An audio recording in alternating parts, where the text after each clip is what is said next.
Okay, so with percents, as we were talking about, we have some keywords that we're going to use. One keyword is of, and it's a word that we use instead of it to use for the word times. So when we're multiplying, okay? So when we multiply, we like to use that word of. Okay? And then is a word we use instead of equals. So when we're creating an equation,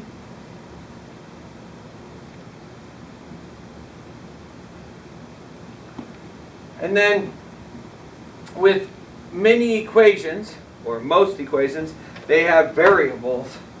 And the word used to create a variable is the word what. And the variable we typically use is x, but you can use a, b, c, it doesn't matter. And so a very, very basic percent question is, what is 2% of 300?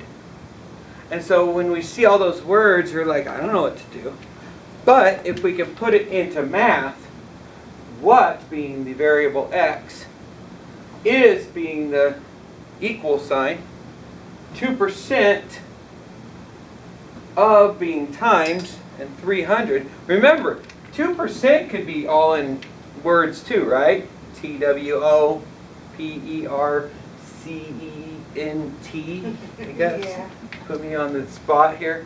And then 300 is still, THR, you know what I mean? So we've got, these are all words, but we easily change words to numbers.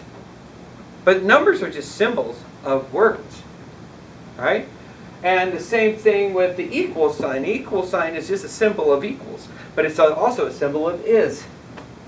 And what, when you're asking a question, what, well, you're like, well, I don't know, what is it? It's a variable. We don't know what it is, so it's a variable. It could be anything. And that's where the variable x is coming from. Okay? So it's a pretty straightforward equation. Okay? But if I don't know how to change decimals to percents, then it can be quite frustrating. So I kind of came up with a thing called d to the p. Okay?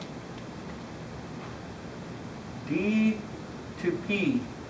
And the reason I came up with this is real simple. What comes first in the alphabet? D or P? D. So it's nice. When I change from decimals to percent, I just got to move it over twice. Put that in. So I got to move the decimal over twice. 1, 2. And when I move from percents to decimals, I got to move the decimal over twice. So our students are having to look One. for it under course code? 2.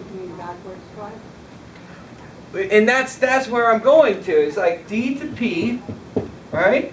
I'm going from D to P.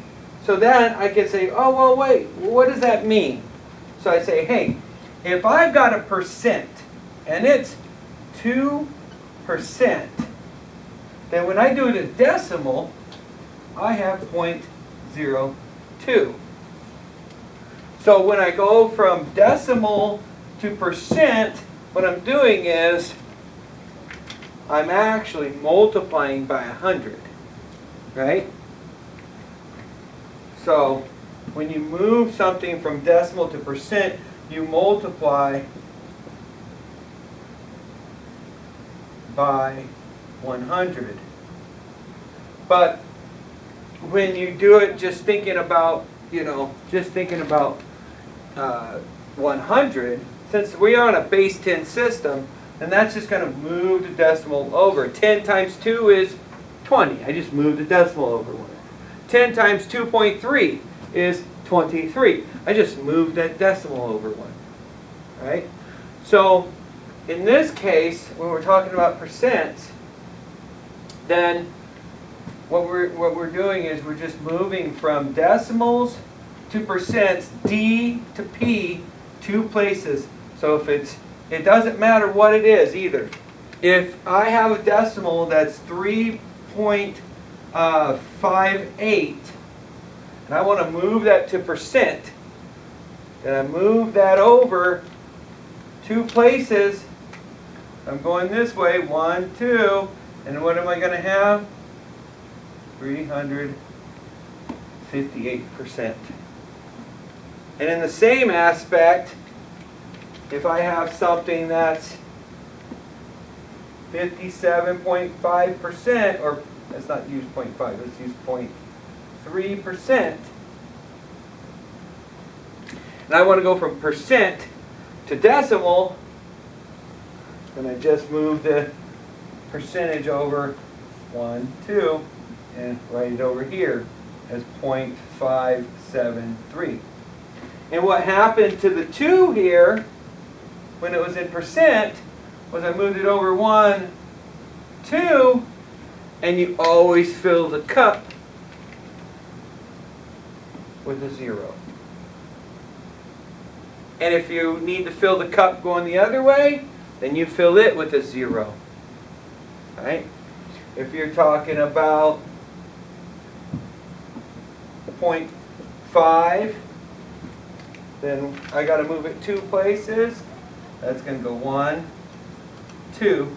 I'm going to fill the cup with a 0 and get 50%. Okay? So right there we covered pretty much everything in percents. We're going to do some more stuff here in a minute. But right there is the basics on percents.